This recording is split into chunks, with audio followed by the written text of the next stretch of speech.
Falloposcopic tuboplasty, FT, an easy, quick and safe technique. There are 3 treatment strategies for cases of tubal occlusion in Japan: FT, IVF, and laparoscopic tuboplasty.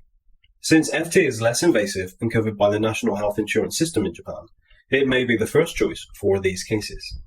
However, FT is only performed on a small number of cases per year in Japan, and less than 10% of IVF centers currently conduct this procedure.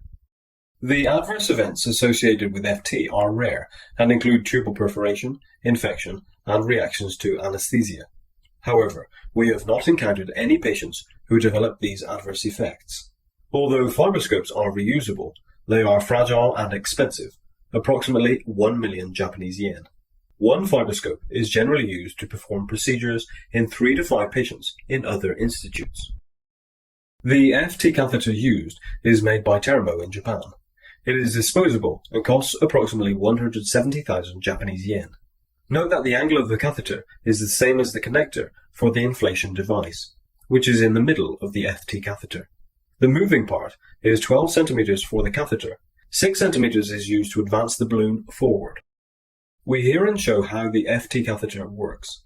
Using the FT catheter through the vagina and uterine cavity, tubal occlusion and stenosis may be restored by advancing a rolling balloon with balloon pressure. One cycle includes pulling the fibroscope by 1 cm with a balloon pressure of 2 mmHg, and then advancing the balloon with the fibroscope forward at a balloon pressure of 6 mmHg.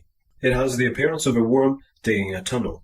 After the completion of tuboplasty, retrograde monitoring of the tubal lumen is performed using the fibroscope to confirm patency at the point of occlusion. We also monitor increases in fluid collection around each tube by ultrasound to confirm that injected saline passes through the tube. Using the drip infusion line, we show how the FT catheter works in the fallopian tube.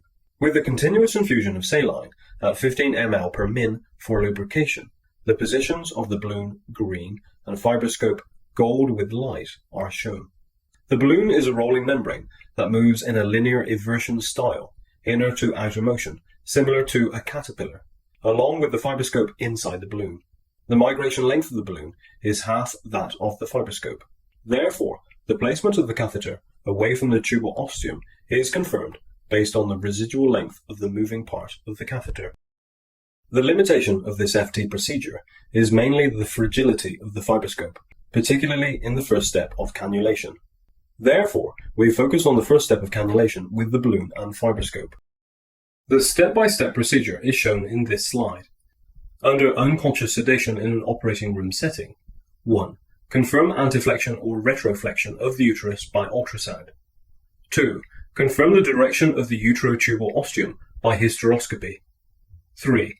Insert a vaginal speculum in the vagina, hold the uterine cervix with the forceps, and then connect the forceps to the vaginal speculum. 4. Insert the FT catheter into the uterus.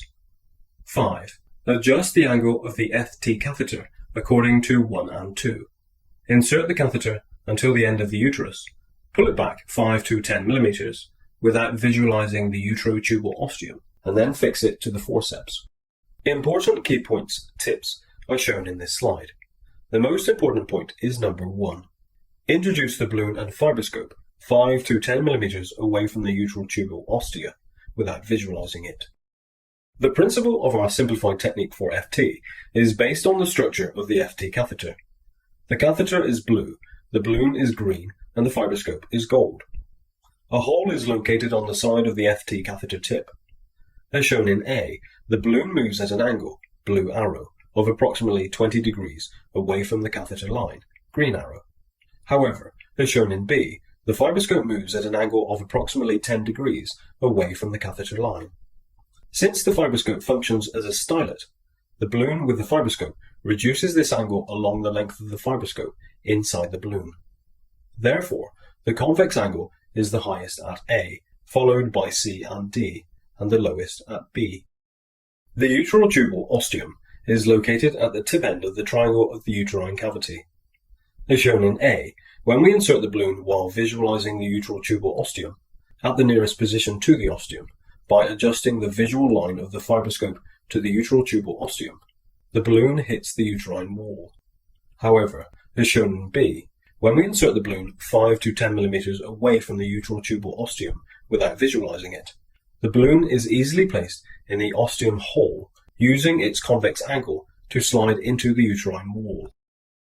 This is a clay model of the uterotubal ostium. When we insert the balloon while visualizing the uterotubal ostium at the nearest position to the ostium, the balloon hits the uterine wall. When we insert the balloon 5 to 10 mm away from the uterotubal ostium without visualizing it, the balloon is easily placed in the ostium hole using its convex angle to slide into the uterine wall. We herein describe the step-by-step procedure. Step 1. We confirm anteflexion or retroflexion of the uterus by ultrasound. Adjust the angle of the catheter to anti or retro using the angle of the connector of the inflation device. Step 2. We confirm the direction of the uterotubal ostia by hysteroscopy. Adjust the angle of the catheter by the angle of the connector of the inflation device. Step 3. Adjust the angle of the FT catheter according to steps 1 and 2. Insert the catheter until the end of the uterus, pull it back 5 to 10 mm, and then fix it to the forceps. Patient demographics are indicated in this slide. Our FT procedure was performed for 431 infertile women with a diagnosis of proximal tubal occlusion by HSG, less than 6 cm, either bilateral or unilateral, between 2013 and 2019 in our clinics located in Osaka and Tokyo. The observation period was 24 months without IVF. The average clinical pregnancy rate was 24.4% and the operative time was 15.4 minutes. Most pregnancies were achieved within 6 months. We have no data on comparisons with control patients who did not undergo FT or IVF, because patients with tubal occlusion select FT or IVF. 10 physicians performed FT.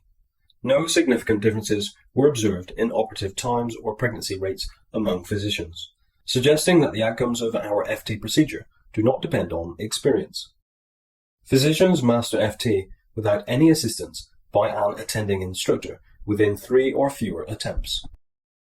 On average, 17 FT procedures are performed with 1 fibroscope at both institutes, indicating excellent cost performance.